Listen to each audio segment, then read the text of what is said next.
everybody. I'm your host, Zenitsu, and you're listening to the Digi Talks podcast, the show that covers various topics from news to meta developments and everything in between for the fine folks who love the Digimon trading card game. Just as a quick reminder, I do stream this live over on Twitch TV/Zenitsu, usually on Tuesday nights around 9:30 p.m. Eastern Standard Time.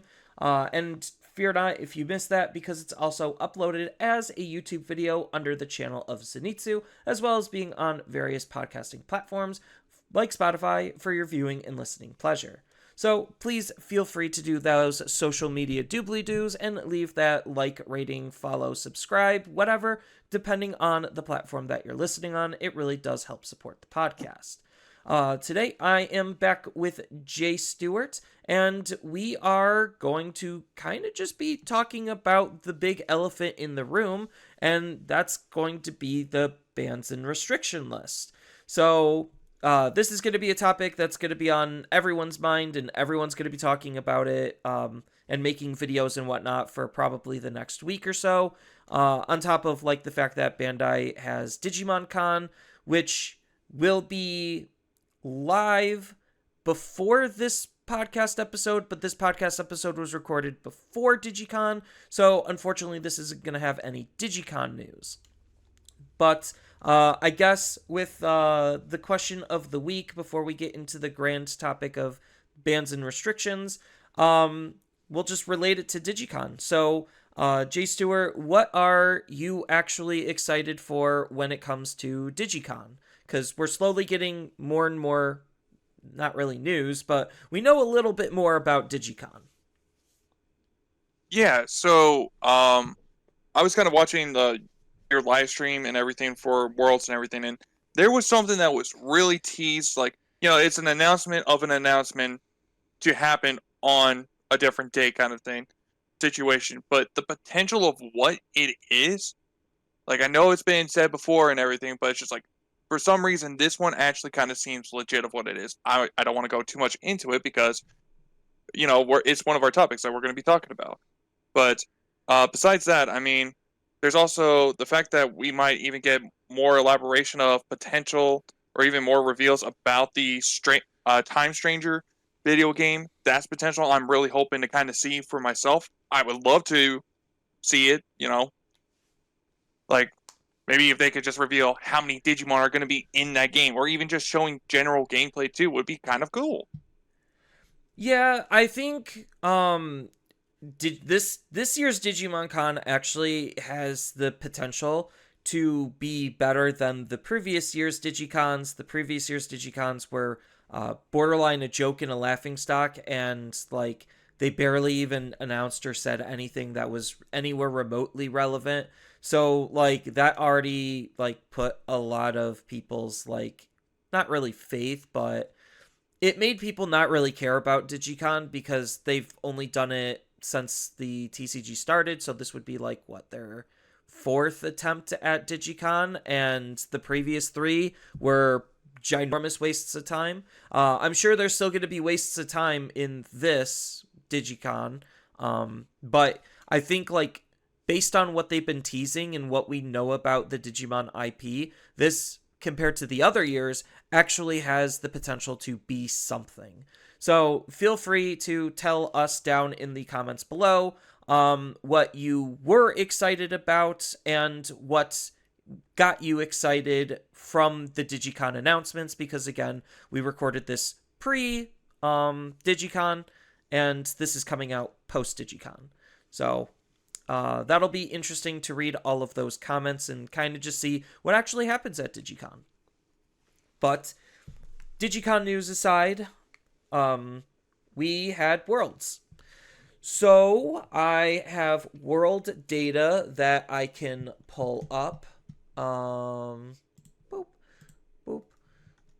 I just gotta adjust the screen a tiny bit. But yeah, so Worlds happened.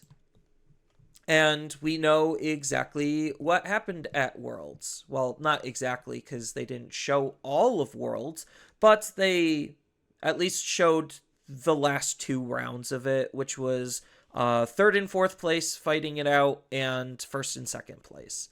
So if anyone was unfamiliar, I believe Worlds was best of one Swiss into top 8 Top Cut, and then that's when it went to best of 3, and then they showed the last two.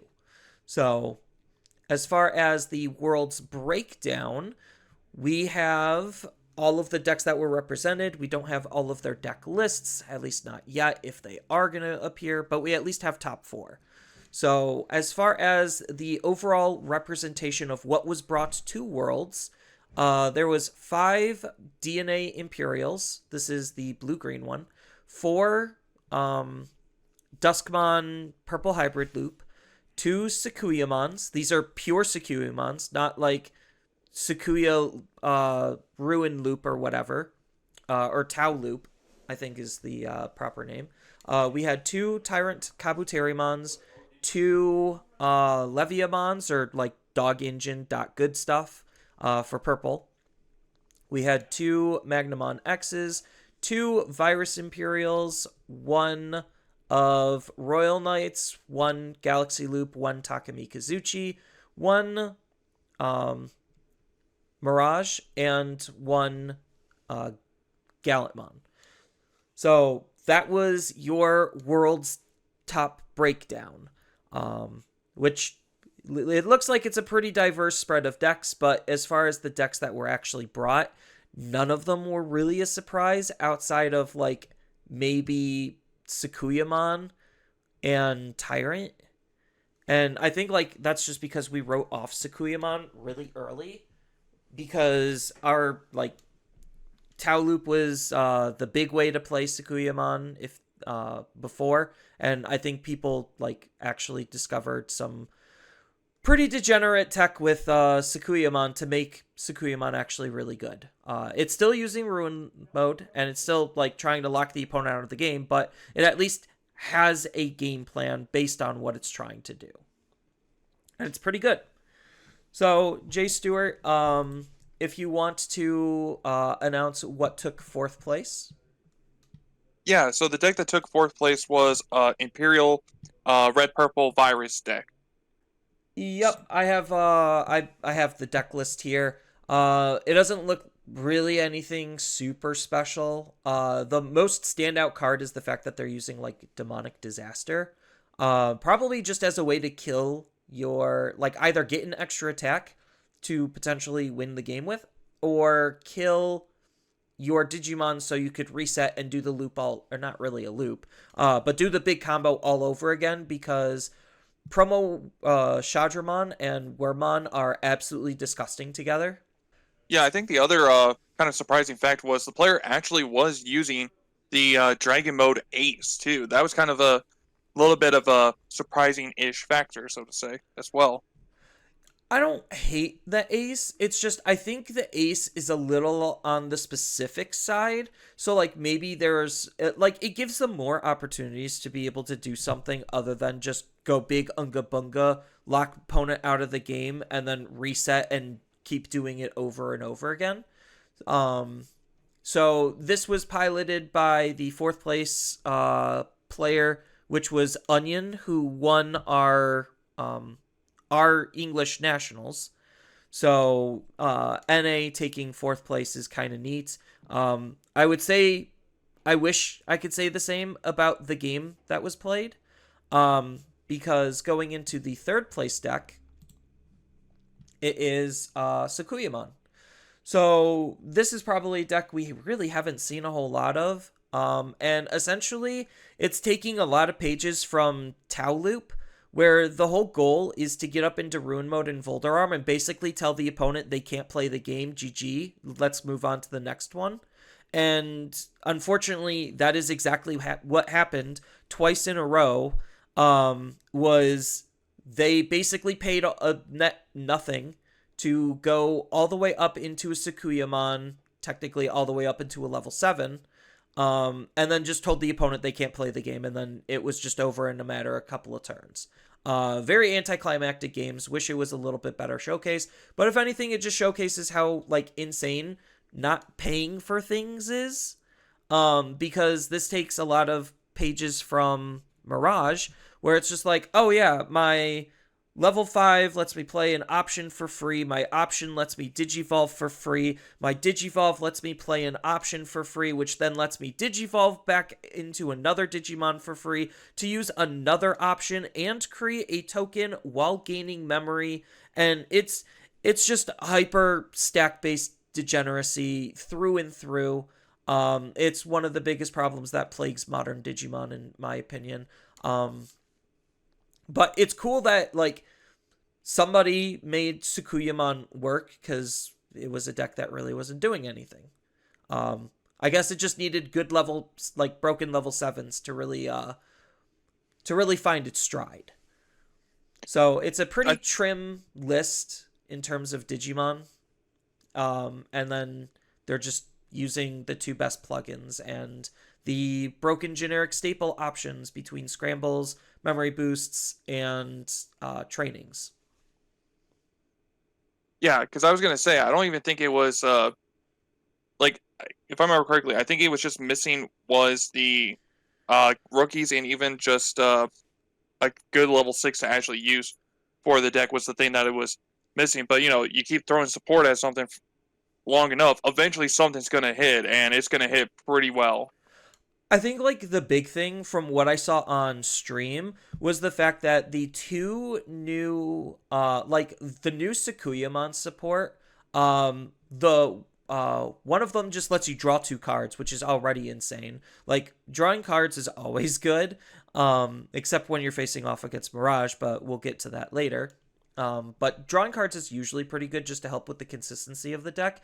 But the fact that you had one new Sakuyamon and Sakuyamon X Antibody that both can spawn tokens allows you to then set up the level 7 to put extra pressure because you're just creating a whole bunch of tokens and then the level 7 locks the opponent out of the game and then you just blitz them down next turn with the massive army that you built that they literally have 0 answers for.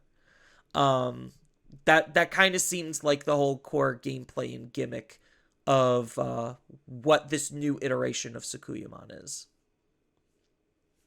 Yeah, because I think it just was even just the Sakuyamon player too, because the games that as I was watching and everything, it's just he's so like it wasn't that hard for him to go into the stuff when he needed to, but he did it at the exact perfect moment of when he needed to do it.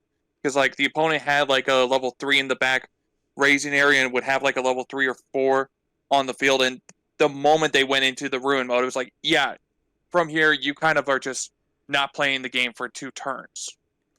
Which in this current era is actually borderline backbreaking and game defining because of how fast and how powerful modern Digimon is. Like, I know Onion was forced to digivolve in Raising, which is exactly what you don't want to do because then you're missing out on basically all of the power and abilities of what your deck is trying to do. So it was really painful to watch. Like, I'm sorry. It was just very painful just to see I'm going to spend 5 minutes comboing off to then end in a ruin mode to say you can't play the game. Yeah. Voldaram was used a little bit, but Voldaram was also like another Floodgate-esque level 7. Not as impressive as ruin mode, obviously, but Voldaram is used to actually apply pressure, where ruin mode is there to take off pressure. I mean, it's applying a pressure to the opponent, but it's taking a lot of pressure off of you and locking the opponent out. Which is why everyone hates it. Yeah, and even when Onion was like thinking, okay, I could, try to raise up this 1 turn and everything to where I could get into my level 4 and then into my level 5, and then by the time I push out, I should be able to have enough DP to survive. But that Sakuyamon player, I think, when the turn got back to him, I think he went into a second ruin mode and everything, if I'm not mistaken, from that, which was like, yeah, that kind of like sealed the deal for him, unfortunately. Yeah. Like when you have the ability to basically play a rookie and then digivolve using effects paying nothing along the way while recycling every single good card that you're using to like it's just a nutty good deck. And I think like because of its performance in Worlds, this deck is going to basically be more meta defining than what we might anticipate. Just because there's a lot of extra attention on this, and as we can see, and as we've kind of mentioned and alluded to, high level floodgates are just very difficult to deal with, especially if you could get up into them super efficient and early. Then it just basically locks the opponent out of even being able to play the game. I almost hate to say this, but similarly to Yu-Gi-Oh, it's like, I'm going to do my big thing in one turn, break my field, or lose the game. And that kind of sentiment is what this type of a deck facilitates. And that's why, like, Tau Loop was so hated, is because it was just super easy to get them into that type of a state and then slowly chip them away while using rune mode over and over and over again to make it so that they actually can't play the game. Yeah, nothing against the player that was playing the Sakuyamon deck or anything. I mean, you play what you got to play and everything. So no, I think it was very smart. Like, so we are entering an era of Digimon where a lot of the skill isn't in the actual playing of the game, it's in the deck building of the game. Like, this event rewarded good deck builders more than any other event, because if they're unable to figure out what your deck is doing or how it's functioning, let alone how to stop it, and if your game plan isn't on par with theirs, then you could just get blown out very easily. So this person obviously had a very good list that they tested and they practiced and refined, and this was probably the best showing Sakuyamon has ever had, period. I think it's like probably, if not the only time actually, on a big stage tournament. Oh, on big stage, yeah. Like, even from English standards, like, Sakuyamon was just a dead-in-the-water deck for a long time. We tried to make it work, and then nothing really came together. But this combination of cards was able to do something, and a lot of players are probably going to try to look at this and emulate their success. That's just the nature of the beast. So, enough about third place. We got second and first place because there were decks that we expected to see, let alone that had a high chance to top. And that was second place went to Imperial, blue-green Imperial. And again, this is the same type of sentiment that was shown in the finals. Was one player basically doing everything while the other player doing nothing. Granted, the Imperial player misplayed, and that costed him the game. He attacked with the Paildramon when the Paildramon was 8k, but didn't realize the opponent's Digimon was 9k because of an inheritable boost that happens during the opponent's turn. So that misplay basically costed him the entire game. And then on top of that, I think in game 2, they just bricked. So they functionally just weren't even playing the game. So it wasn't the and best what was so showcase. weird, I was going to say, yeah, like the second game, it was so weird because I remember seeing the hand of the Imperial player versus the first place deck, and I was like looking at that, and I was going, ooh, maybe Imperial could come back because their hand looks better than the first place deck. But that just ended up not being the case, and it just blew me out of the water with that one. Yeah. I don't necessarily think there was anything overtly wrong with their list. Obviously, they got to the grand finals, so they were doing something right. And it just felt like it was a very tech-heavy list, which, again, not saying that's a bad thing. Because you have a lot of one-ofs. You have, like, one of Fighter Mode Ace, one of Medieval Gallant, one of the brand new Virus Imperial, like, Fighter Mode. You had one of the starter deck one to split your Digimon out. Like, there was a lot of tech cards, which, again, is good because you could toolbox based on the situation. But the catch-22 is you might not need that card for every situation, or want that card to be the card. But it's just get up into Paildramon and then go into whatever good level 6 you had. So, not anything overtly wrong with the list, just a good list. And then, Yeah, because oh, go ahead. I was gonna say, because if the Imperial player, I think if they were able to establish a uh dragon mode from BT16, or is it BT12, the one that activates when Digivolve by effect, if they had that one, I think that would have probably swayed the game more in their favor. But it's nothing against the tech choices or anything, but it's just not seeing it in time is, I think, might have been what eventually caused the downfall, so to say. There was a lot of things that went wrong in that game, but the majority of it was they never had any semblance of control outside of game one, that one situation that they accidentally misplayed into. That was the only time in the entire like match that they had any semblance of control. Like their start was okay, but they kind of piddled into basically just brick after brick and was not able to play the game. But what they were facing off against was what we all like to call Galaxy Loop or the Galaxy Engine. So it's using Nightclaw and Lightfang as the low end, and then they just go into hyper generic good stuff top end. So they're just essentially using the Galaxy Engine to, again, similarly to Tau Loop, take a whole bunch of extra actions to essentially digivolve for 0 all the way up into a level 6 and then just tell the opponent they can't play the game. Obviously, there's not as many floodgates outside of Mirage and the Hexablow, but sometimes that's literally just enough. And actually, in the footage, the star of the show is Invisimon, because Invisimon's absolutely insanely good of a card, because what Invisimon does is you could swing with the Invisimon, then Invisimon hides in security, essentially recovering you one, and then he could come out later so that way you have two bodies, and then you could digivolve into a brand new level 6 Digimon. So that opens the doors for multiple like opportunities where you fake out with Invisimon and then follow it up with something incredibly strong. Like Hexablow or Mirage or even the Gallantmon X antibody that they were running. And on top of that, Invisimon has an on-play / when digivolving to de-digivolve 2 and delete something that has one or fewer cards in their digivolution sources.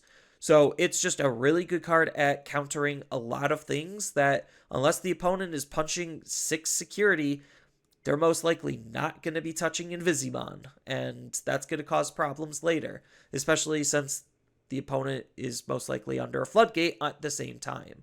Then they just have Omnimon X as a game finisher and Imperial for Paladin mode Ace for tech. But yeah, just a very good list, good innovations, and that's partially why I believe that this player ended up going the distance. The only other like off tech cards that they were running is they were running 2 Shamanmon for Floodgate, because I learned at Nationals, if you're not playing a Floodgate, that you're actually incorrect. If you're not running a Floodgate of some sort, you are actually in the wrong, because you need to stop these effects, because otherwise, again, they're just going to digivolve for 0 and walk all over you, and then you can't play the game, and that's not fun. Then the other big tech card that they were running was Mega Seadramon X Antibody, which is a pretty good card. It's acting like Honkun to just unsuspend to get multi-attacks. So, good techs, good cards. The important thing to note is they were running 1 Mirage. They weren't running 4. They weren't running 3. They weren't running 2. They were running 1. So, that'll be an important distinction to note going into the grand topic, which is going to be the ban and restriction list. So that essentially was your worlds. And we also got, I don't know if I could pull it up in a timely manner. We also got a ban and restriction list. If you don't mind, just real quick, not gonna lie, with the Invisimon, I did not realize that's how his effect worked. Because I thought if he got tucked to the bottom of the security, the entire evolution stack underneath would go to the trash. Like, that to me just makes it so busted because of that. Oh That no the no fact no. that That's exactly how it works. And the funny thing is, Invisimon also isn't the card doing the check. So like the check happens, the card is flipped and revealed, and the only thing that interrupts his ability is if it's a security effect, then that happens before his because security effects are interruptive. So if it's like a Gaia Force in security, there's a high chance Invisimon's gonna end up dying. But with the way the game currently is, the chances of that happening are basically slim to none. and if So it was to happen, he reveals it so that way he can see for sure. It's like, am I about to die when I go swing into that? Let me check that real quick. I'm good. right, Kind of Invisimon also situation. flips up the face card, the top card of the opponent's security, so he knows what he's attacking into. And then he was going to basically de-digivolve himself into a level 5, and the level 5 is going to do the security battle. Oh, okay. But yeah, it's just the way that makes this work is just so like, gosh, like I know Invisi's not a Galaxy card, but God, he is such a good card for that deck after seeing that in Worlds. No, so Invisimon is a hyper generic blue slash black level 6 Digimon. Because he just does everything he's so insular, it's kind of nuts. Because if you just need something with good removal, even though he doesn't have the highest damage output, the fact that he's a 2-color card that evos for 3 is crazy good. Um, he's just a very efficient card at what he does. I was actually brewing a deck that was using Mirage's engine, and I was teching in Ancient Garurumon because I'm in Mirage's engine. I want a card to bounce to the opponent's hand to trigger all of my effects.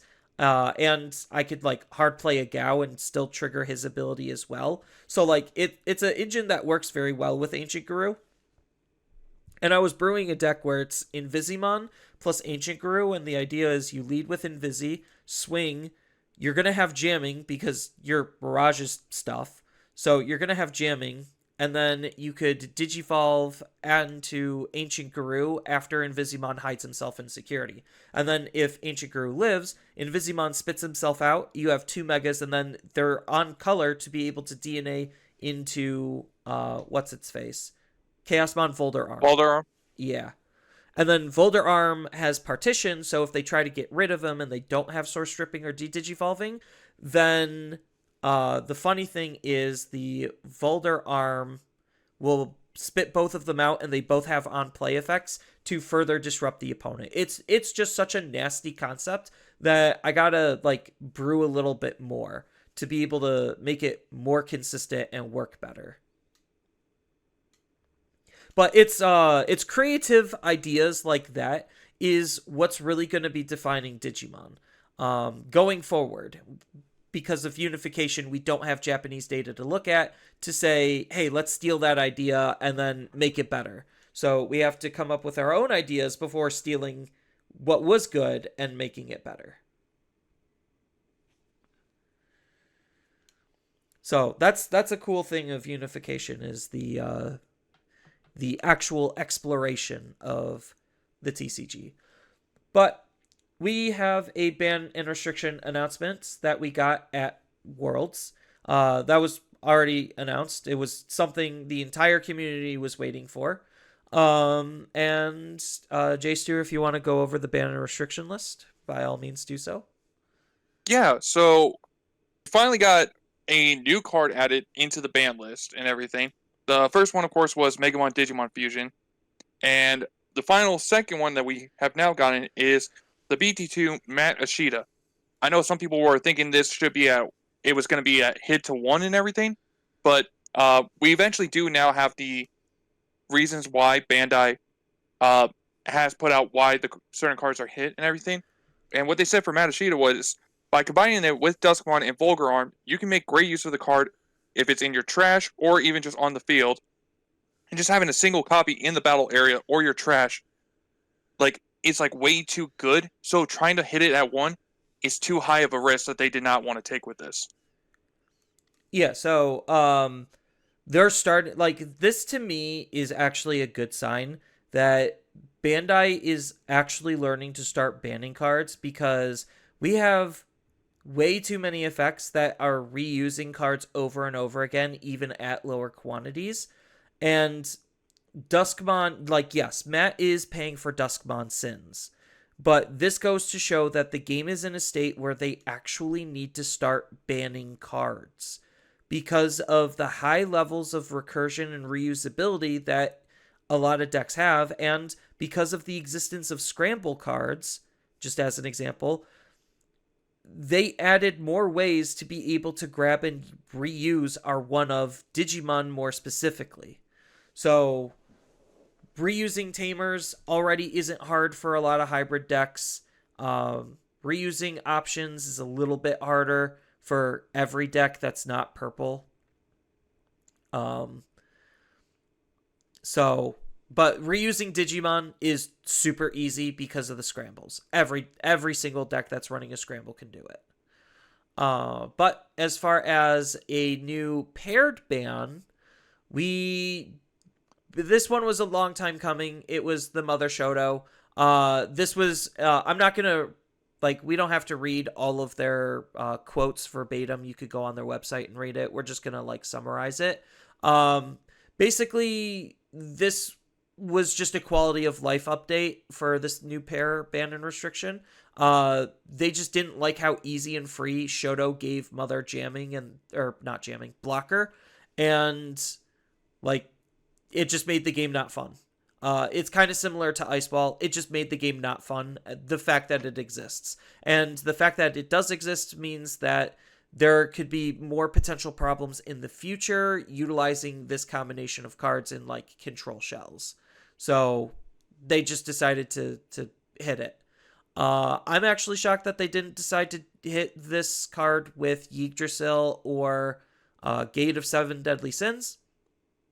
I would have liked to see those because Shoto is still semi-problematic in those for the exact same reason. Easy, instant, recursive free blocker on high-level bodies that you're essentially paying little to nothing for.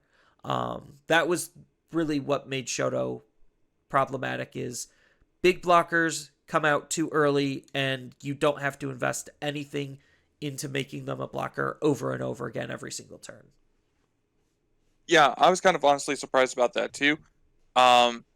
Just because, like, I know it's like, Mother's uninteractable on your opponent's side of the field unless they just swing over it.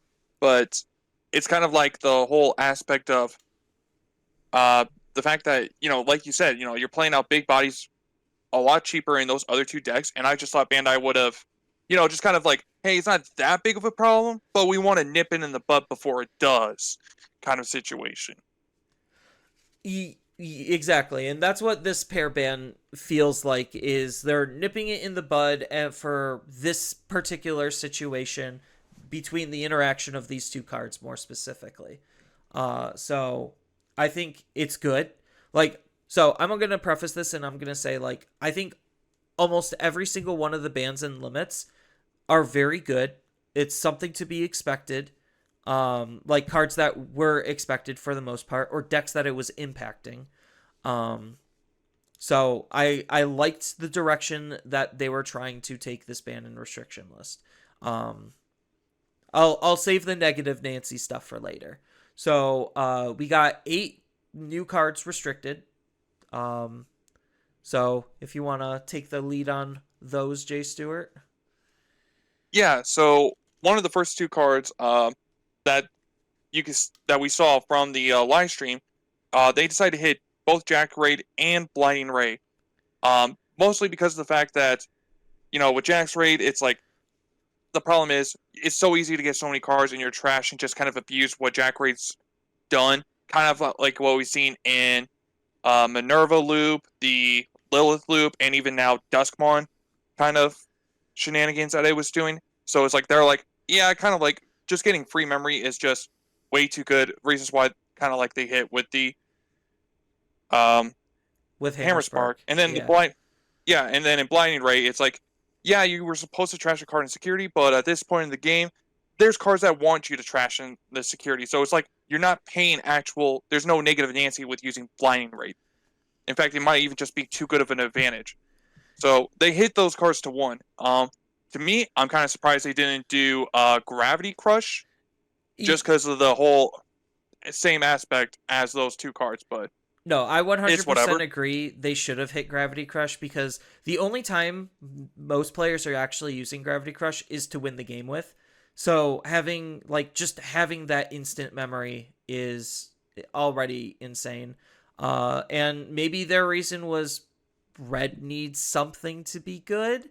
But the other catch 22 side of that coin is, well, there's so much multicolor stuff that red isn't really its own color anymore, and like the good red decks are mixed with another color. So like, I don't know. I do think that Gravity Crush should have been hit just for the same principles as them.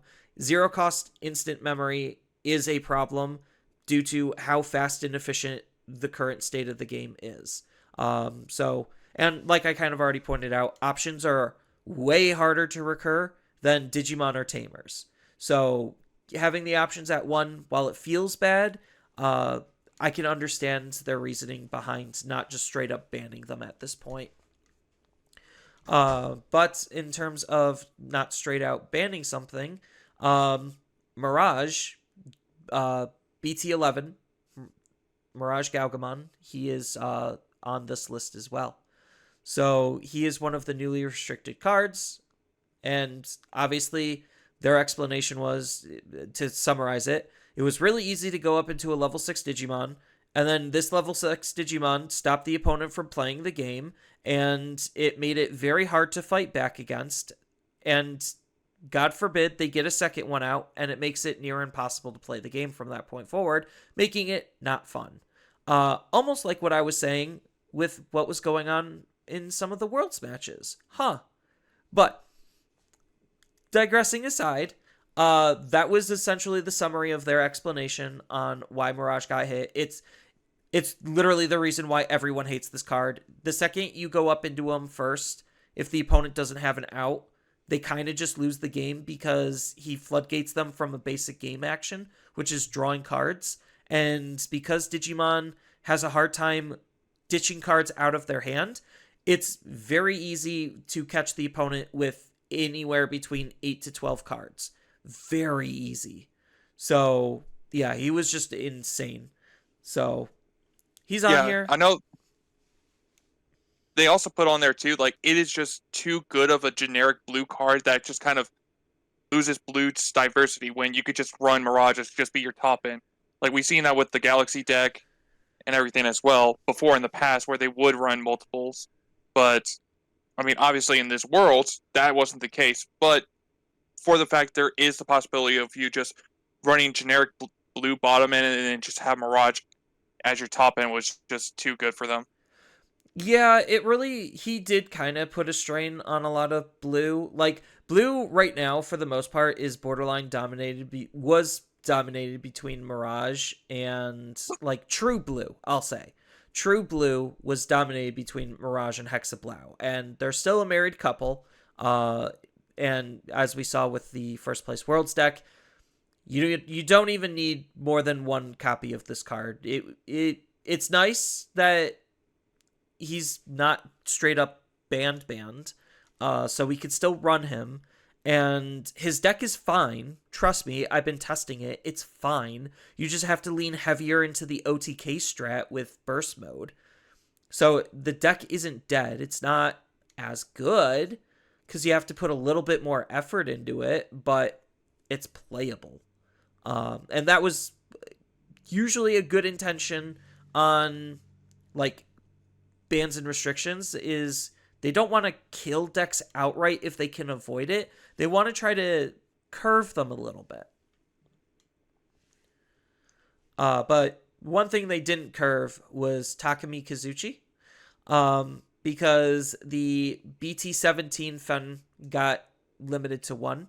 This was probably the smartest card that they could have hit if they were trying to tackle Takumi Kazuchi itself without banning Takumi Kazuchi.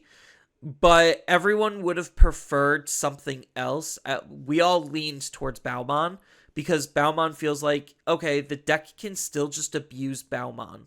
And that's not fun because Balmon helps ignore the memory system of the game, which again, that's the whole balancing act and why a lot of these top decks are the top decks is because they have ways to ignore the memory gauge. And Takumi Kazuchi was definitely one of the biggest defenders, and part of the reason why he needed to get hit as severely as he did. Because without this Fenry Lucamon, it's just significantly harder to do anything with the good Takumi Kazuchi. Because now you don't have the inheritable ability to keep turn. So, again, I think it was the smartest hit to harm the deck as much as possible, but honestly, I think, like, they're just gonna, like, we have enough SOC cards to find a way. Granted, they are all kind of disjointed and, like, they don't like playing with each other all that much because they tried to change what he does 3 times. But I think he does have enough tools to be able to survive in some capacity. Yeah, I know some people were talking about how now that the BT17 Fenrir Lugamon's hit, everyone's thinking, oh, we'll just run BT14 Fenrir Lugamon and just run OTK with that because he is still just a good generic card. But when Takumi Kazuchi came out, it was like, oh, this is kind of a little bit better. It's not a... And because we still have the Balmon, it's like, you can still do the same shenanigans you were doing back in BT14 with that now. Right. And I think, like, that was their idea, was you could still use the broken Balmon, but you just have not as good as a top end because, yes, you could still OTK with the BT14 Takumi Kazuchi. The other direction you could take the deck is obviously with the Seeker stuff. He wants to be more of a control deck. I think that's a mistake, but you could build the deck to be more of like a tempo-based deck to be able to gain enough memory, like basically just do everything normal, like play the game normally, where you're just going to Digivolve into the BT20 Fen and then not pass turn, but still play out the Kazuchimon and then DNA into the good Takumi Kazuchi that way. Obviously not as good, but again, that's the point. There's still avenues for him to be playable. He's just not in the broken capacity that can end the game on turn 2 because I decide to ignore game, like the entire game, basically. Yeah, because I know people were like saying if it's not Balmon, it's Solar Lugamon or something like that, the level 5 from BT17 that they were thinking were going to get hit. But I do think this one would have been the better hit for sure. Between, like, if it wasn't gonna be Balmon, this would have been the more correct hit. Yeah, because I think the idea behind Balmon is the fact that because of the inheritable of this Fenry Lugamon exists, that's what's enabling the Takumi Kazuchi to just snap back and keep turn, essentially, making it so you could spend 12 memory in a single turn digivolving and still have it be your turn to then OTK the opponent with. So everyone was just like, yeah, the Balmon's broken, that needs to go, so that way we could still at least pretend like this Fen was like the old one. We just don't have the degenerate, like, do it all in one turn potential. But Ben, I just decided, no, we don't care if you do it all in one turn. This card is just going to make it way less consistent to see that, thus borderline killing it that potential. Next we have Kazuhamon. So Kazuhamon, similarly to Matt, is paying for somebody else's sins. They even reference the problematic cards that they are acknowledging are problematic, but are choosing to ban the card around the problem and not the problem itself, which is Taumon Ace, and Shangreimon Ruin Mode. So the idea behind Kazuhamon is it created a Tau loop, is what we called it, because it uses Tau Ace to use the option to digivolve into Kazuhamon for basically free. Kazuhamon uses another option to then spit out the Taumon to then go up into another Digimon. It's just a cascading chain of events that allows you to basically spawn multiple level 6 Digimon, end in a Ruin Mode, lock the opponent out of their turn, and then kind of just win in the crackback. So it's doing the same type of thing as what Sakuyamon is doing, just a little bit differently. So Kazuha is paying for somebody else's sins. I don't Yeah, really I know what mean, else to say. The only like that was their explanation was Tau Loop exists, like Tau in Shine Ruin mode. Like, yeah, very telling how good those two cards are. yeah, because like I haven't had too much experience with the how's it saying? Kazuamon, right? I think that's how it's Yeah, pronounced. it's Kazuha. Yeah. So like I haven't had too much experience with the Kazuamons, so to say, but I mean just hearing the explanation of what you just said, it already sounds like a problem. They're like, yeah, we did not intend for this loop to even possibly even remotely even happen. So it's just Well, kind of oh, go ahead. yeah, it's just like Bandai's like saying, yeah, our bad, but we can't let that exist, so to say. But I don't even think because what was it? The Sakuyamon deck, it didn't even use this at all, and it was still doing some pretty good stuff without it. So it's like I don't think it's gonna matter for it too much. No. This card functionally doesn't matter anymore. It's like a cute tech card that they could have ran, if they really wanted to, but they like the Sakuyamon deck that topped Worlds, literally didn't use this card, so it doesn't matter. The big card a lot of Japanese player wanted to get hit, which I 100% understand, is the Digivolution plugin. Yeah, So the green one, right? yeah, it's the green plugin that basically for the deck it's used in, because obviously it's a hyper generic card, so you could slot that into any deck realistically. But at this point, there's no reason to outside of just a Sakuyamon deck. And inside of the Sakuyamon deck, it essentially grants free evolution, which when you're not paying for stuff, shocker, that's really good and really powerful. So when you just need to digivolve into a level 5 Digimon, can then use multiple plugins to be able to or multiple options to digivolve essentially for free without paying for anything. Huh.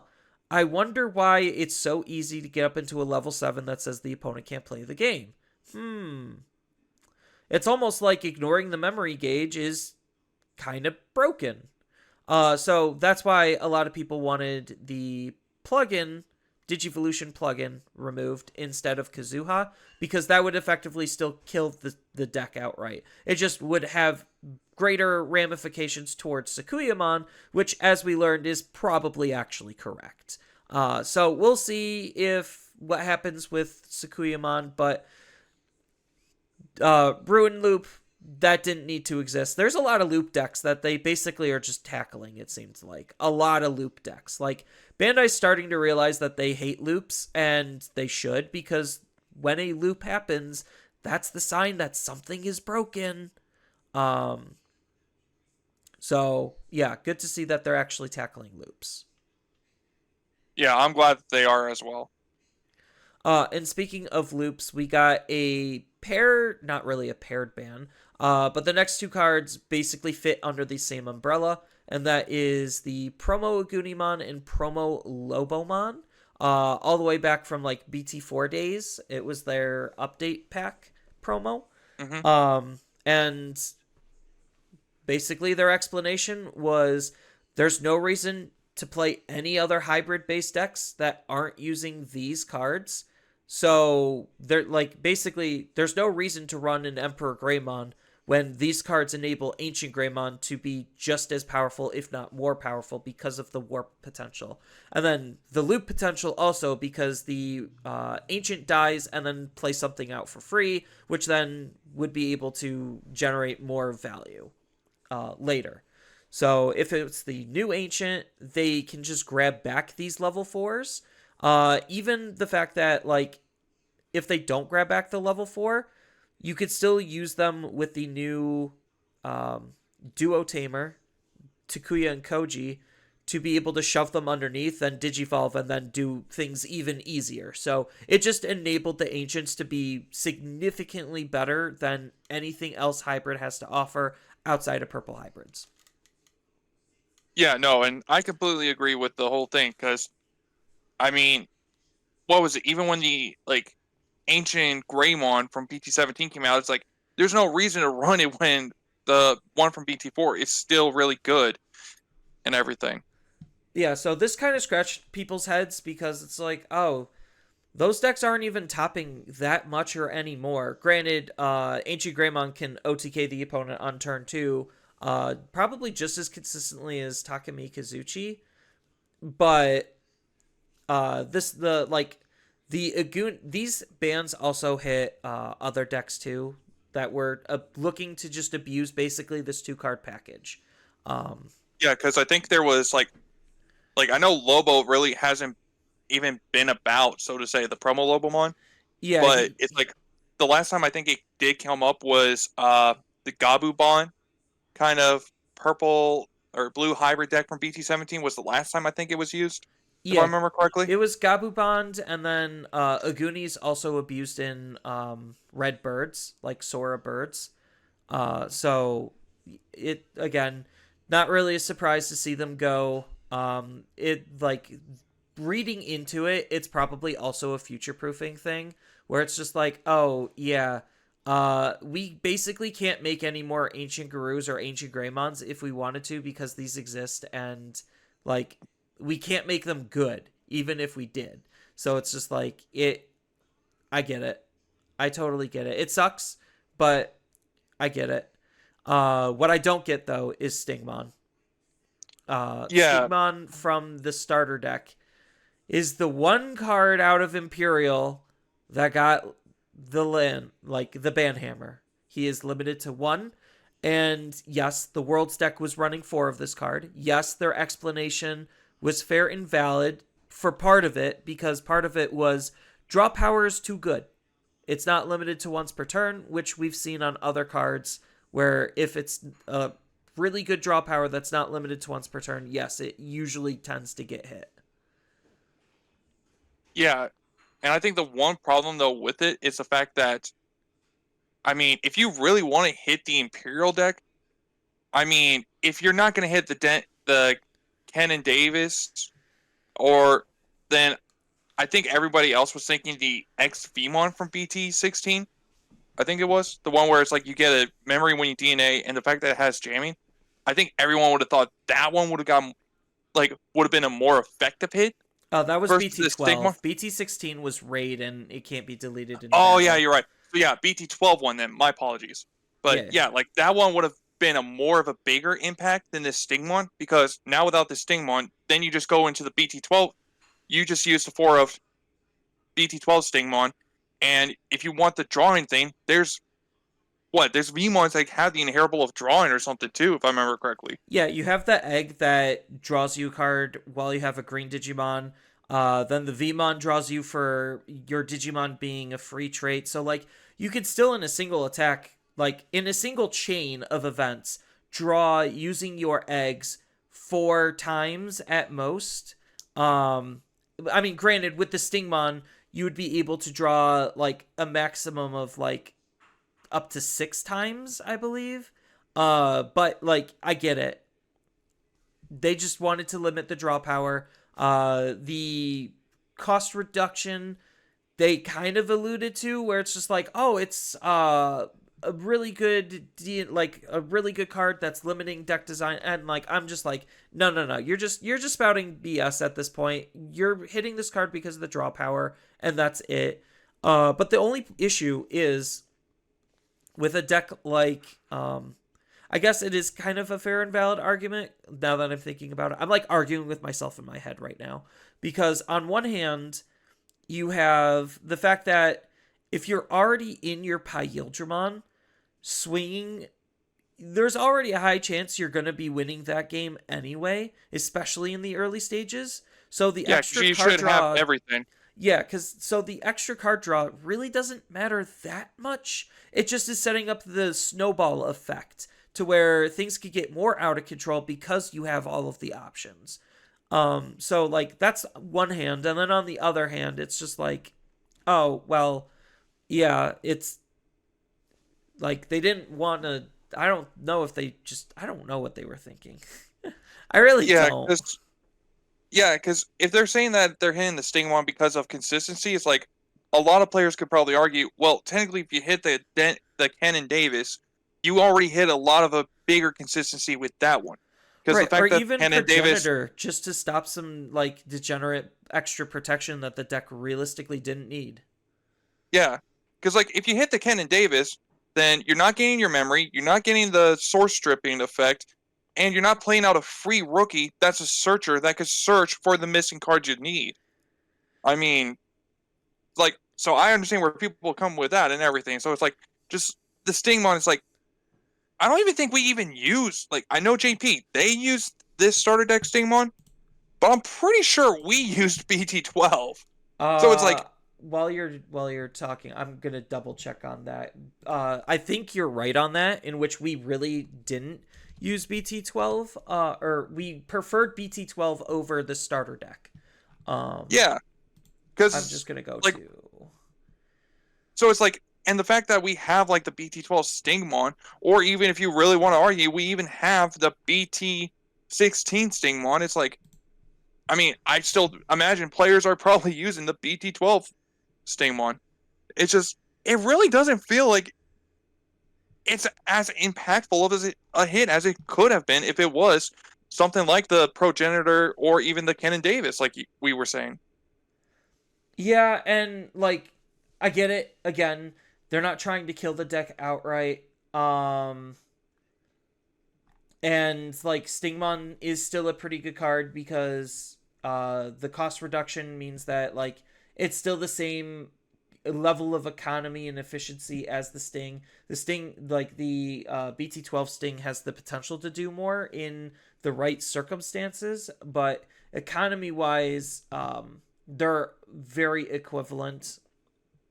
So it's literally just the win more factor of the card draw. That's it. I think Imperial Yeah, is just fine. This is a love tap to the deck.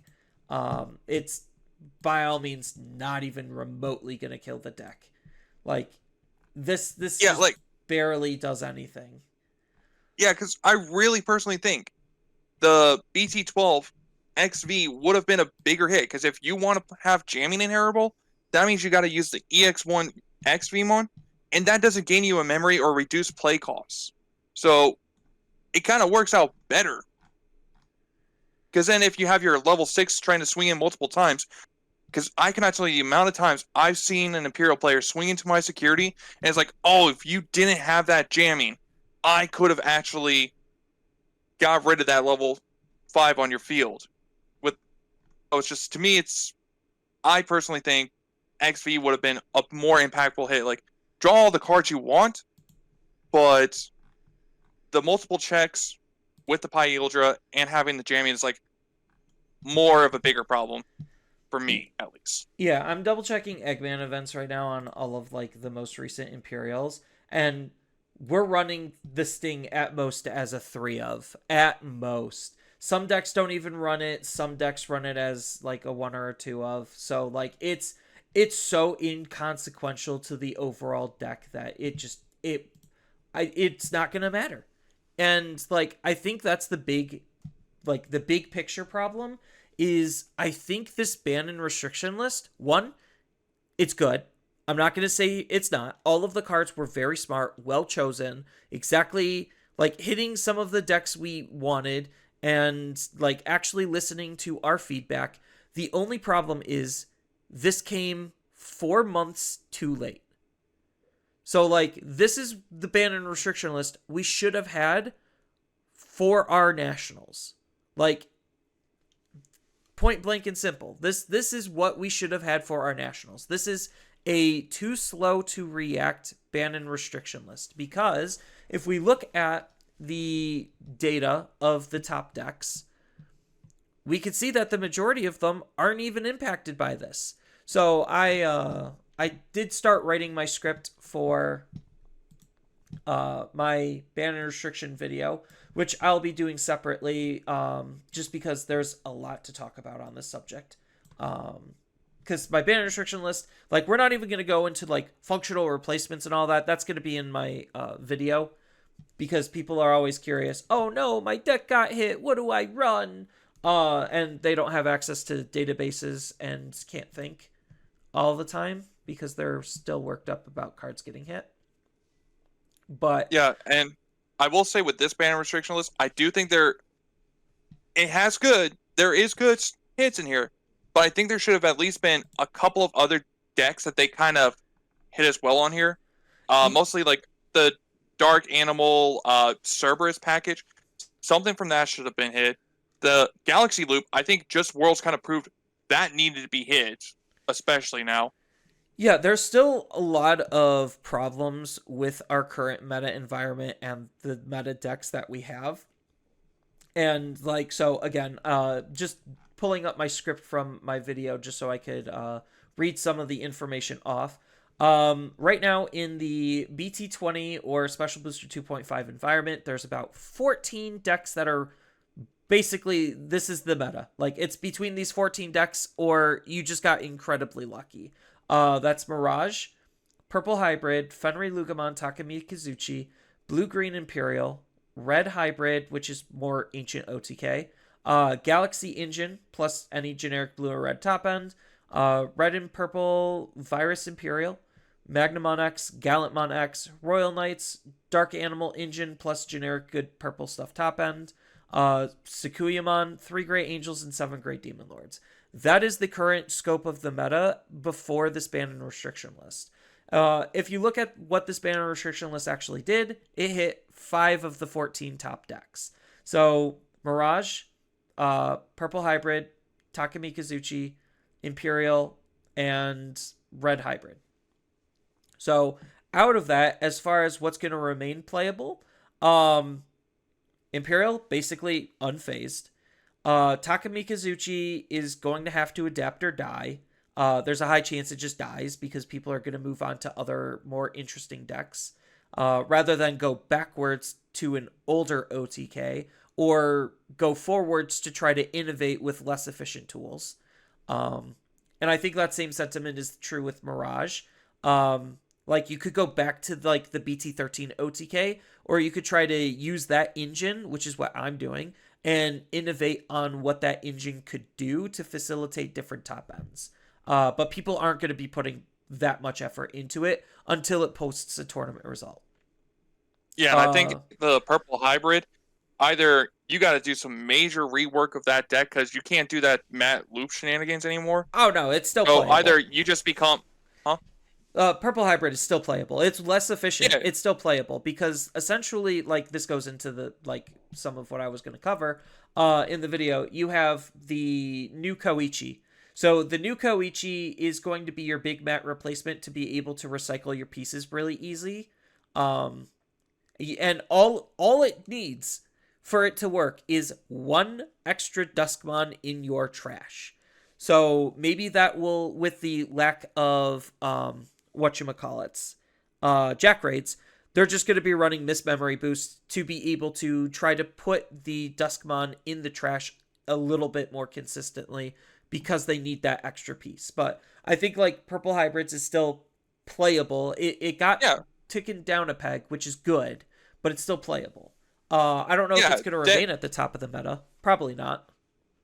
Yeah, no, I can imagine like it's not going to be as good as it is, but it's still a good deck for sure. It's just not going to be able to do everything as fast as it could before, which is slowing it down. Might be like slowing it down. It might just cause it to become a little bit more balanced now because of that.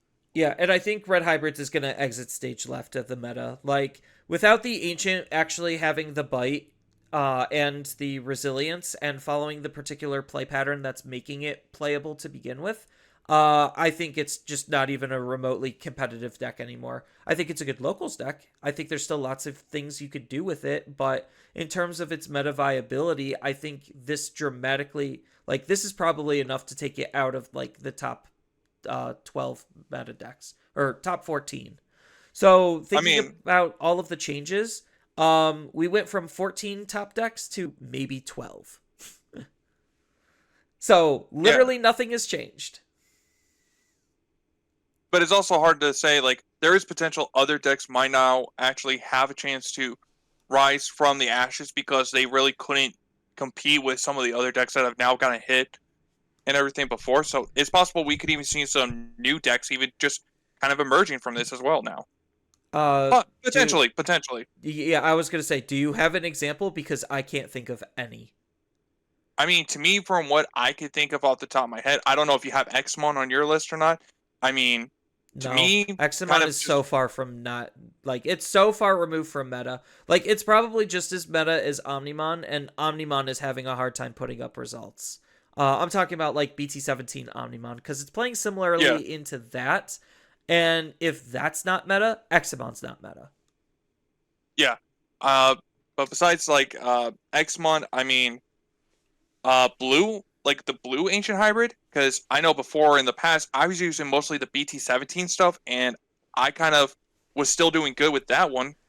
I mean, I think I got like 10th place in the Iowa store regional with it. I know it's not, as big, but I mean, there's something there with like the BT17 Ancient Garurumon that might even just be good for itself right there to maybe even see it come back. So there's that one. In purple or in blue hybrids, I highly doubt it. Like, no offense, I played the deck too because I'm a avid blue player.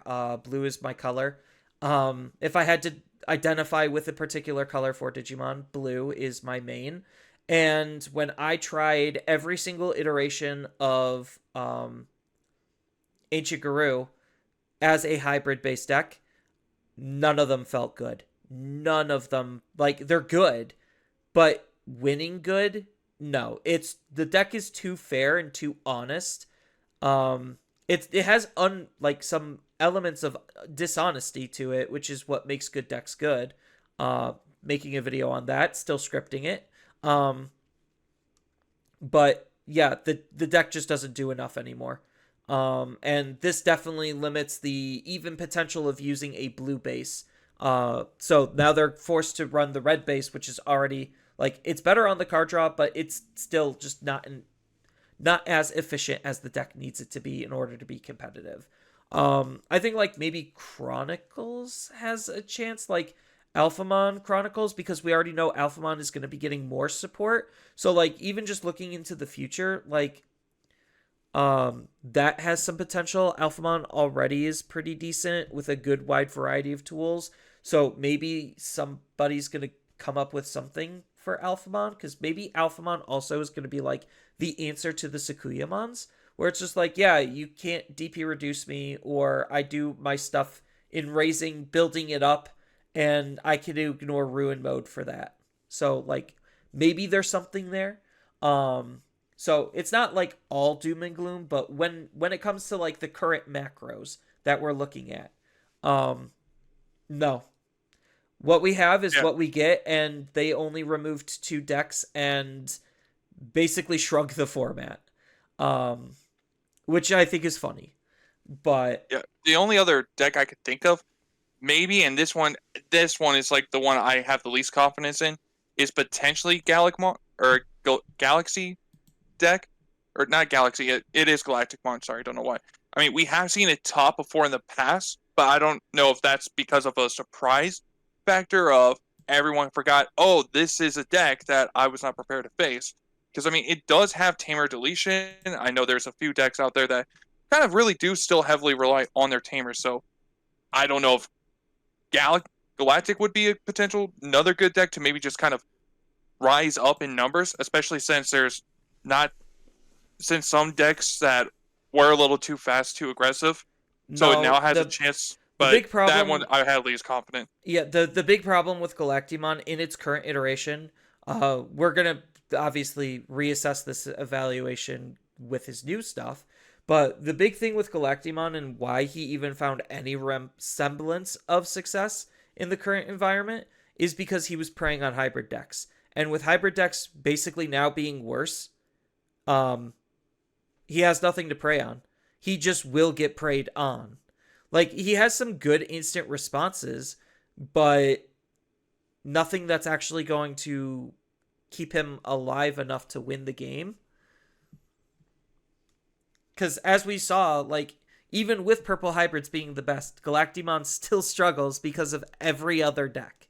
So yeah. I'm not saying Galacti's bad. I'm just saying, again, looking at the bigger picture of the meta environment, matchup spreads, and all of that initial data as far as why a deck isn't succeeding, these 14 decks that I highlighted are the most successful, and because of this ban and restriction list, 2 of them are dead. Again, we're not really having much competitive events until like the next set, so as far as what the rest of this meta looks like, I honestly don't think it really matters. Um, so we just have BT21 to look forward to and hope the game isn't incredibly broken. Except it is, because taking a look at the world's data, people are just going to be playing the same decks that we've been playing for the past year, which is part of the big problem and why Bandai sometimes just needs to be a little bit more proactive when it comes to hitting cards. So I think, like I said, this ban restriction list was good. It was just too late, for one, and two, not enough to actually curve some of the issues with the game. They can't remove the issues with the game because Pandora's box is already open. And basically, like, there's just so many other factors that have allowed Digimon to change and become what it is, which some people enjoy, other people don't. I personally have not been enjoying the current iteration of Digimon. But that's because I like interacting with my opponent. To me, that's the whole point. And like, not to sound doom and gloom here, but like, Digimon has, as a game, has just gotten faster and less interactive. And that's not what I signed up for. Granted, yes, I understand. Power creep's a thing, and card design's going to change, and it's just an inevitability. But when it comes to how fast it could have gotten here, I think there were lines which Liberator has showed us where they didn't have to speed it up this much, this aggressively, this quickly. And if I had to pinpoint sets to where it really spiked, it was EX5 is probably the biggest spike. The biggest power spike in the game. And look at what our current best deck is. Galaxy Loop. An EX5 deck. What got banned last year at Worlds/Nationals? EX5 Anubis. cards. Anubis. Like, granted, there was Apocally too, but well, and there's also even the Dark Animals Cerberus stuff that's even just now getting more abused because we have a little bit more generic good Cerberus cards now. Right, and the fact that that engine didn't get touched means any good generic purple top end, especially one that uses X antibody cards, is ripe for the picking to be absolutely broken and unfun, because a lot of these like stack-based decks basically move out of raising, digivolve for a net 0, sometimes even gain memory, to be able to go up into a level 6 to say you can't play the game. That's the pattern that we're in.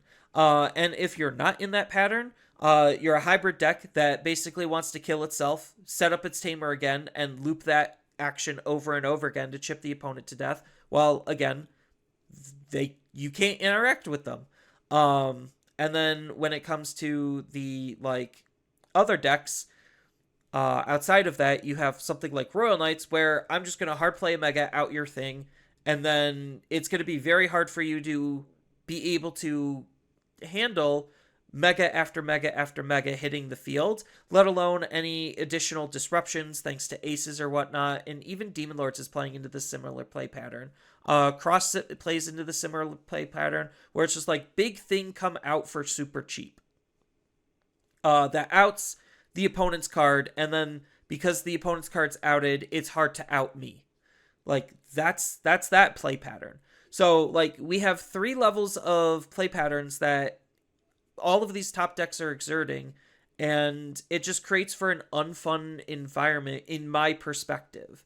So, like, this is why I think this is going to be the make it or break it year for Digimon, because if Bandai can't ring in the power creep and introduce actual good interactions for where this current version of the game is, then I'm not saying Digimon's going to die. I'm just going to say, like, a lot of people are going to have way more issues, and the problems that people are going to have, and the response to that is just going to be an exodus.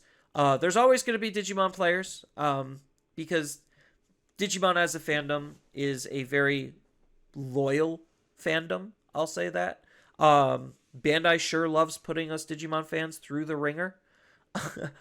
So we have a good level of tolerance, but we don't have Yu-Gi-Oh levels of tolerance where we can play through an unplayable game. Yeah, for sure. I could definitely agree on that because the whole reason I left Yu-Gi-Oh was because of the uninteractable game it was at that point, and now has kind of like I know I have a friend who's a judge, and he's like, "Oh yeah, no, Yu-Gi-Oh's gotten so much better," and I'm like looking, I'm like, "Yeah, no, I see that Evil Eye Snake card. Yeah, that's a no for me, bud." Yeah, I mean, like Yu-Gi-Oh is just break my board. Like that's it. It's just turn one, break my board, or the game ends right there. Which I don't find enjoyable either. I left way before that, but that's why like Yu-Gi-Oh is like always the comparison. Like that's why whenever Bandai creates stuff that's ignoring the memory gauge, it does basically turn into pseudo Yu-Gi-Oh. Like that's why purple is like Yu-Gi-Oh's like purple players are like mostly ex Yu-Gi-Oh players is because that color is the closest thing to Yu-Gi-Oh because now they get to ignore the memory gauge while doing incredibly broken stuff that's abusing the trash as well. Like it's uh, less archetypical than every other color in the entire game. So it's relying more so on the mechanics rather than like, oh, this needs to be this specifically. And like Digimon's always had a hard balance between like generic and archetype. And I think like, yes, there is a sweet spot where you want to have both, but they haven't, to me, they haven't found that balance yet. Yeah, for sure.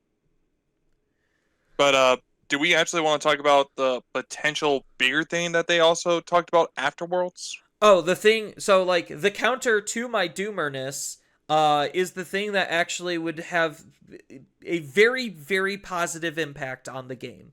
Um, and it's something that I'm looking forward to based on what they teased. And we might actually get an official simulator or an official mobile app. I think, like, yes, we've been asking 5 years for this basically since the game came out. It was like the biggest no brainer ever. Just make a digital version of the game. Whether it's going to be something like Pocket, where it's a trimmed down, faster experience, or if it's going to be like a Dragon Ball Fusion World, where it is the full game, that's to be determined. We literally just got a single screenshot of the fact that there is a field and cards are being played. And then Renamon, a teaser that told us nothing other than Renamon tapping on a phone and going into it. Uh, we're gonna know more at DigiCon, and that's gonna. DigiCon is basically going to be next week's episode, just going over all of that, and kind of what it means. Yeah, So because that's gonna be huge. yeah, because the moment you see the screenshot, it was like from what I understood, it was like they didn't mean to show this trailer. They were trying to show the Renamon, but for whatever reason, they accidentally revealed the wrong trailer. And this screenshot is only in there for like a second or two, Yeah, it's like and it's 5 frames at most. yeah, and in this screenshot or of the screen, you see a person holding a phone playing the game, and at first it looks like it's a tutorial app because you see the starter deck, security inheritable Greymon, you see the starter deck Agumons, Biyomon too, but the more I look at it, I realize I can see two cards in particular. I see the BT1 tie, and I also see two alt arts of the BT1 War Greymon, the one where he's like standing on a mound with his fist up in the air, kind of thing. And I'm like, that is not the starter deck. And even if it is a starter deck, they've already switched to be the black and purple Ace War Greymon and Metal Garumons. You can't play the red one anymore whatsoever. So I am not trying to hype myself up for this, but please, for the love of God, let this be a thing. I think the simulator, like in any capacity, whether it is the pocket approach or like a Master Duels type approach, no matter what it is, it's going to be a net positive for the community as long as it's not like as bad as the Fusion World's economy. Um, like Fusion World's economy is smart. It's just not fun or friendly. Um, because Fusion World's economy is designed around you actually buying packs, and from a mobile game standpoint, like that's people want to play for free. Like I'm sorry, the majority of people would just want to play for free. You will have your like minnows, dolphins, and whales, sure, but the big thing that makes these mobile games survive is the free to play players, like because they're going to make up the bulk of the player base. So like that's going to be a really interesting thing to see how it's going to be handled and what's going to be coming from it. And I don't know if this is also going to implement rotation or not, because right now everyone's in a tizzy because One Piece is getting rotation. I don't think Digimon's going to get rotation. I hope Digimon doesn't get rotation, because rotation, for where the game currently is, will do almost nothing. Like, sad to say, rotation just means nothing because of the power creep. Power creep rotates the game itself. We do have a couple of like case examples where it doesn't. Obviously, Mirage was one of those where it lasted way longer than it probably reasonably should have. But that's what happens when you have a very powerful overtuned card. Yeah, and even with rotation is like there's even some cards that wouldn't even get rotated out when you would have wanted, so to say, because like take EX5 for example, it would take a few rotations before anything like that happened. Like if they were going to implement a rotation, it's mostly going to be like possibly even be block one and on down. And if it's block one, it's like there's no besides like what Matashita that was used. Like you lose out on a tie from that. Like there's not a It would lot have of to be cards. up, yeah, right now for where the current game is. So based on One Piece, right now their block one is going away, which is the first four sets. So based on where we are in Digimon, we would have to start eliminating everything from block two, um, like up to block two. So everything, so basically block 3 and 4 would be the only legal ones, with 5 coming into existence. So that's essentially where Digimon would have to be. And like from a programming perspective, yes, it is easier to program less cards to be able to get the product out faster, which is why some people are thinking, oh, maybe they're going to implement rotation and the mobile app is going to coincide with that rotation. Again, nothing concrete about that, but that is not the most illogical thing I've ever heard or read on the internet. Yeah, and but even like the other thing to me like is lately what Digimon's been doing is they've been trying to support older decks too now. Like take Examon for example. You could take a look at oh god, I'm drawing a blank. The Seekers deck. Like, you know, they got new cards and everything. So if you want to play the new deck of Seekers, you're gonna have to still run some of the older cards, even for that one, as a example. So it's like they spread out some cards in a wide, vast variety of sets and everything for it. Like even just taking a look at regular Fenrir Lugumon, like BT, like we had like BT 14, you know, it had one single evolution line, and then BT 15, there was like 2 cards for that, and then 16, there was another 2 cards for that, and then 17 is like we got a whole nother evolution line finally for I that mean, one as well. that's all in a single block though. So in their defense, that's True. literally all in a single block. But when you start having stuff transcend blocks, then it becomes a little on the muddied side. But most of the time, we just play with the newer stuff 9 out of 10 times, and some of the older stuff tends to go away. So it's just like with rotation, Imperial would actually lose the BT12 cards because BT12 was block 2, I believe. So, like, those would be rotating out. Same thing with the starter death Stingmon. So, like, but the thing is, players actually hate rotation. Like, there's going to be some people that, like, are avidly for rotation, think it's a good thing.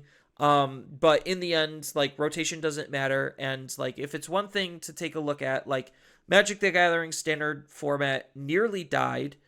Part of it is due to rotation, which is why, to try to save it, they actually increased and extended the length of rotation. So things don't rotate every 2 years, they rotate every 3 to 4 years. And then they even have an evergreen set where that will never rotate. So again, it just increases the amount of cards in the card pool to try to make standard that much more appealing. So that way you don't have to swap out decks as often. You just slowly upgrade and increment as you're buying the sets. Is how they want you to do it. Like, it's like rotation.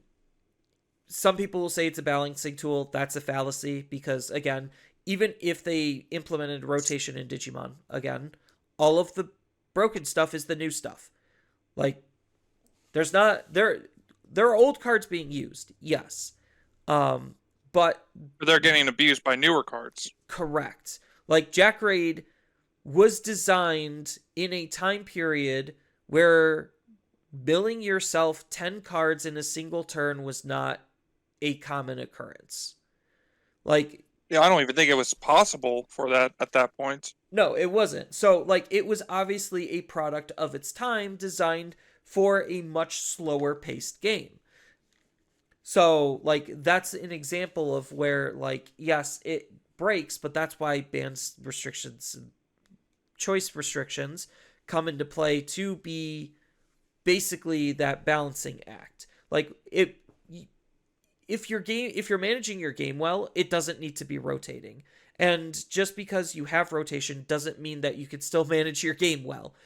Because, like, in One Piece, I know a lot of things are leader based, and, like, yes, they could reprint the card to introduce it back into the format, but then it gets really convoluted on tracking all of that, and, like, it's its own little headache. So One Piece players can deal with that.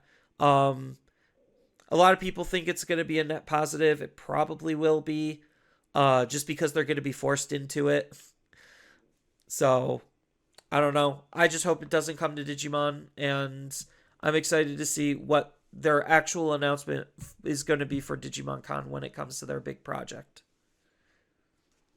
Yeah, because what was it? I think last year everyone was hyping up the idea that there could be a simulator, but it wasn't even and it did not end up being a simulator. It was something else, I think, It was a big entirely. nothing burger. I remember that.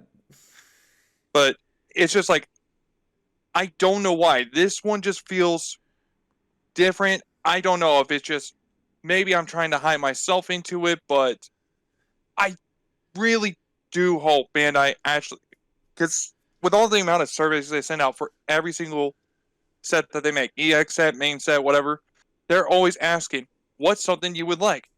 I almost guarantee you, at some point, every player has had to have said simulator. Like, I swear, that has to be like the thing. And I saw even on Reddit, like, just a discussion about it before I even saw this, was if Bandai really wants to increase, like, TCG product sales and everything, because a lot of players that would play the sim are probably already, playing the actual card game itself. So why not encourage players to buy packs and kind of pull a Pokemon thing where you include, like, a little card on the back for you to insert into the app and everything? I mean, that's going to take a massive amount of effort on Bandai's part, and they're getting it to work with Dragon Ball, but Dragon Ball's economy is literally solely based on that, and the actual in-game economy is completely dog water because of it. So, like, if I had zero interest in Dragon Ball, they are now forcing me to buy physical cards in order to play their digital game. That's Yeah. something I'm not going to care or put any amount of time or effort into. Like, that's why a lot of people hate the Dragon Ball simulator, is because, like, they don't know how to manage and balance their economy, because it's based on them forcing you to buy real world packs. So anything is possible. All we saw was a screenshot on a phone.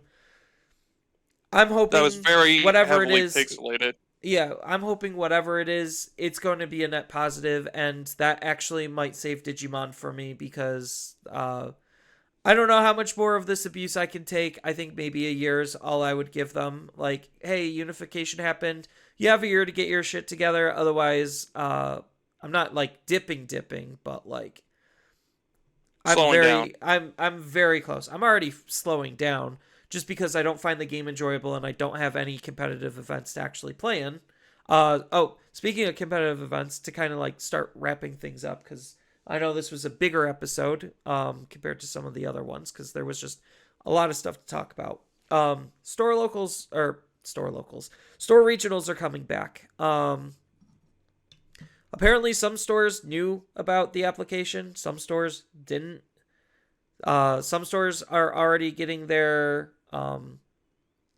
stuff sent to them, where it's just like, congratulations, you're going to be participating in the May store regional event.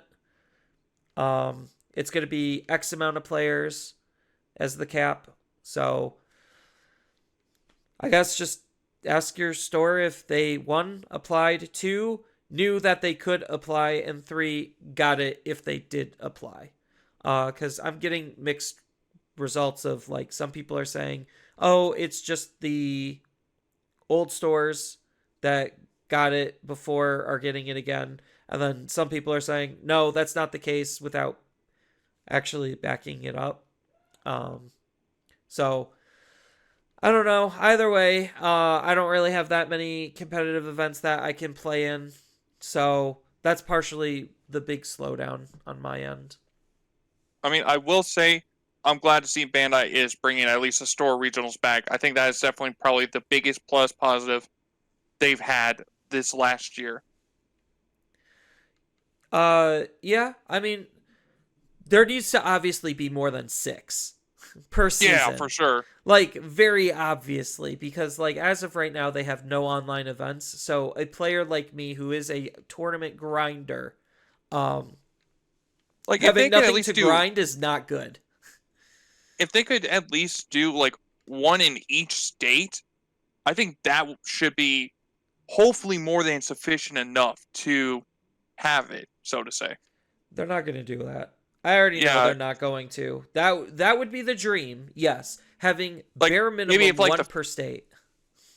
Like, maybe if the first wave could do like 25 and then the next wave could do the other half, maybe, so to say. I don't know for sure. That would be fine. It's just like in my situation, first, like, the spring summer wave, like, Michigan gets one, and then the fall winter wave, Ohio gets one. Like, I would be okay with that. Traveling across one state isn't that much to ask for a lot of people who are willing to travel. Unless you're in Texas, because driving from one end to the other is darn near impossible in itself. I mean, it's something people do anyway sometimes. True. Because Texas generally does have a lot of in-person events because Play TCG's in Texas. But, yeah, like, in order to keep my interest, I need competitive events, and if I don't have enough competitive events, like, what am I actually playing the game for? I mean, yes, I still go to locals, I still have fun, but, like, I want that higher competitive outlet. That's just me as a competitive player. Yeah, because you want to see how well you can actually do against everybody else. Like, I'm kind of the same way. Well, that, and, like, statistically speaking, the more events that you play in, the higher chance you're going to have a run or a string of games where you're going to be able to make it to the top to go back to nationals. And, like, if I don't have enough of those types of events, then I know I'm not going to go to nationals. So therefore, what's the point of me even trying when I then could put the money towards something else? Like the mobile app. But I don't know what that mobile app is going to do. I'm so interested. But glad to see store regionals are coming back. Let's just hope Bandai actually gives us enough of them to fix some of the more competitive H's for, like, the mid-level competitor like me. I would label myself as mid-level. I think like the higher ones are the ones that actually travel cross countries or like bigger cross state, um, or states, region, territory, whatever you want to call it. I think those are like the high level ones. The mid ones, like me, are like, yeah, I'll compete in every online event because it's easy and convenient. Um,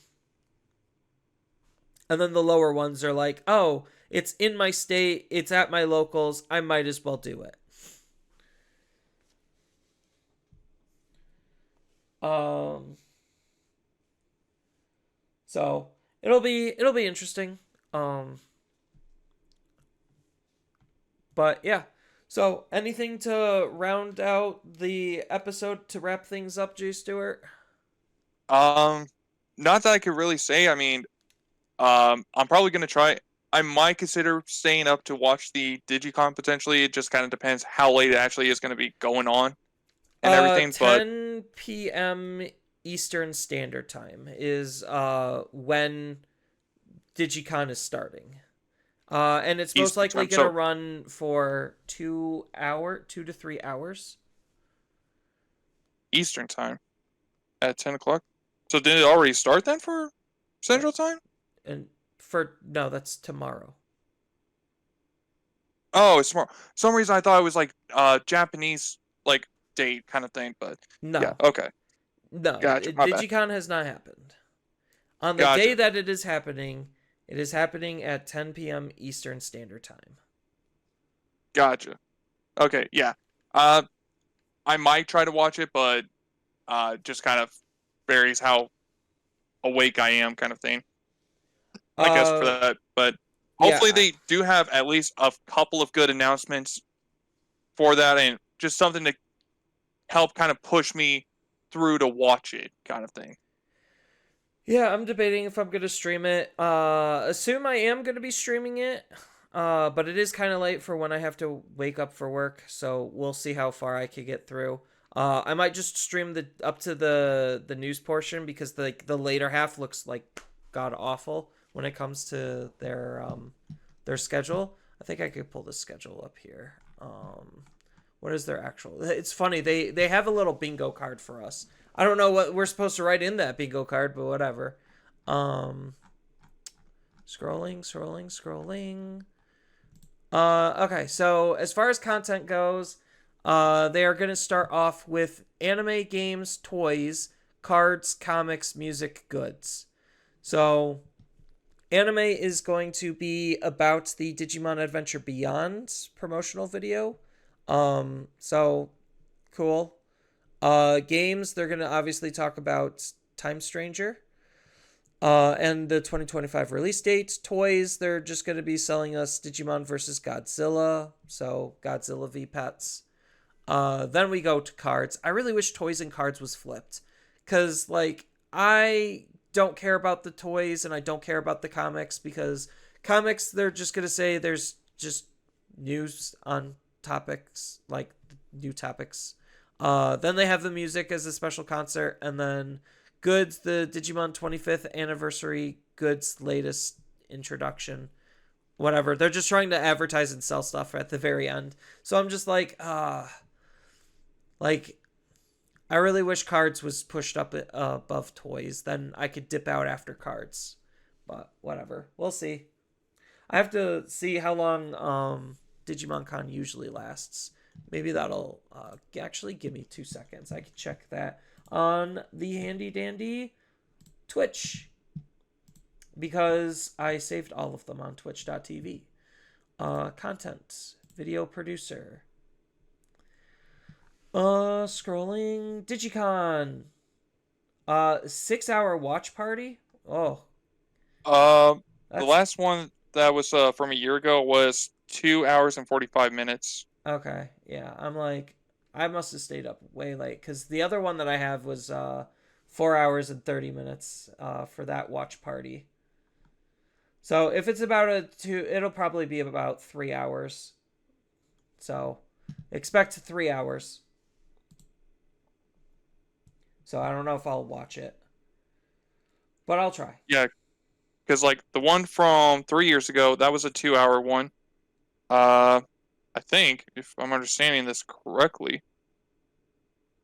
at least. But I know for a fact, like, because I'm looking at it on YouTube, and the entire live stream was 2 hours and 45 minutes. I'll probably be forced to skip it. Just because I have to go to bed because waking up early in the morning for actual real work is something I have to do as an adult. Yeah, adulting is so much fun. Adulting sucks. I just hope that my I get to go to the second interview so I could try to change jobs and I don't know, make more money or something. I don't know. My job, my IRL job right now is absolute dog water, and I need out. So, but yeah, it'll be interesting. I'll probably end up catching the news and just reporting on it in a YouTube video. Like most YouTubers, I would have loved to stay up for the watch party, but I think it's just too late for me. Yeah, I can't blame you on that one. So, I think that's gonna be good here. Banner restriction list was good. Just needed it sooner and needed more things to be on it. Because boy, people are getting into lots of arguments over it, me included, especially me. Because I have opinions, because I'm a guy on the internet. So, anyway, that's going to be it. I know this was a little bit on the longer side compared to some of our more recent episodes. So, thank you everyone for coming out and watching. It really does mean the absolute world to us. We're almost 100 episodes in. So, yeah, I've been doing this for quite a while, and that's just this iteration of the podcast. Because remember, I had the previous iteration, which was the Wolf Den podcast. Catch that on Spotify.